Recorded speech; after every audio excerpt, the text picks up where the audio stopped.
নির্বাচন করার জন্য সেরা নির্বাচনী পরিবেশ তৈরি করতে হবে। যখন প্রার্থীদের নিরাপত্তা এই সরকার নিশ্চিত করতে পারবে এবং নির্বাচন কমিশন কঠোরভাবে ভূমিকা রাখতে পারবে। বলতে চাই, আপনারা কি করলেন? এই 16 মাসে কেন নির্বাচনের পরিবেশ তৈরি করতে পারলেন না? আজকে আমার ভাই রক্তাক্ত বাঁচবে কি মরবে আমরা কেউ জানি না। আগামীকাল তো আমিও মারা যেতে পারি, আগামীকাল তো আমিও গুলিবদ্ধ হতে পারি। সুতরাং আমি স্বরাষ্ট্র উপদেষ্টাকে বলবো, এর আগে নুরুল হক নূর সহ আমাদের উপরে হামলা করা হয়েছিল, আপনি বিচার করতে পেরেছেন। বিভিন্ন সময় আমরা আক্রান্ত হয়েছি।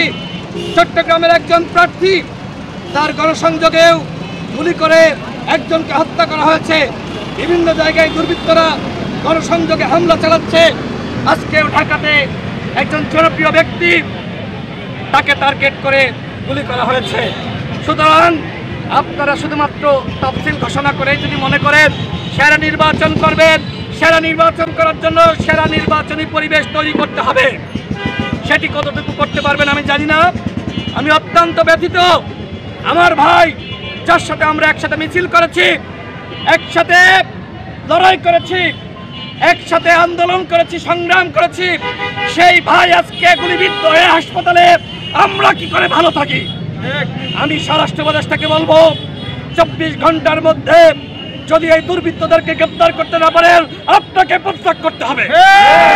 এর মতন ব্যক্তি আমাদের দরকার নাই, আমাদের নিরাপত্তা নিশ্চিত করতে পারে না। আজকে আমি কষ্ট পাচ্ছি, আমি ব্যথিত, আমার কথা বলারও অবস্থা নাই। তারপরে আপনাদের উদ্দেশ্যে বলছি যে এই নির্বাচন তখনই সুষ্ঠু হবে যখন প্রার্থীদের নিরাপত্তা এই সরকার নিশ্চিত করতে পারবে এবং নির্বাচন কমিশন কঠোরভাবে ভূমিকা রাখতে পারবে। আমি বিচার দাবি করছি। যদি বিচার না হয় তাহলে কিন্তু এই ধরনের ঘটনা আরও ঘটবে। আর এই ঘটনা কেন ঘটানো হলো? মূলত আমাদেরকে ভয় দেখানোর জন্য।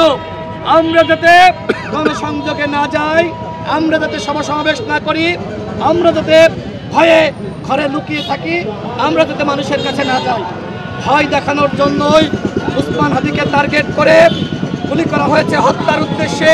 এই ঘটনার বিচার আগামী 24 ঘন্টার মধ্যে হতে হবে। এই ঘটনার সাথে সম্পৃক্ত যারা, তাদেরকে গ্রেপ্তার করতে হবে। যদি এই ঘটনার বিচার হয়, যদি এই ঘটনাকে কেন্দ্র করে সরকার কঠোর হতে পারে, তাহলে কিন্তু আগামীতে এই ধরনের ঘটনা ঘটবে না। এবং আমি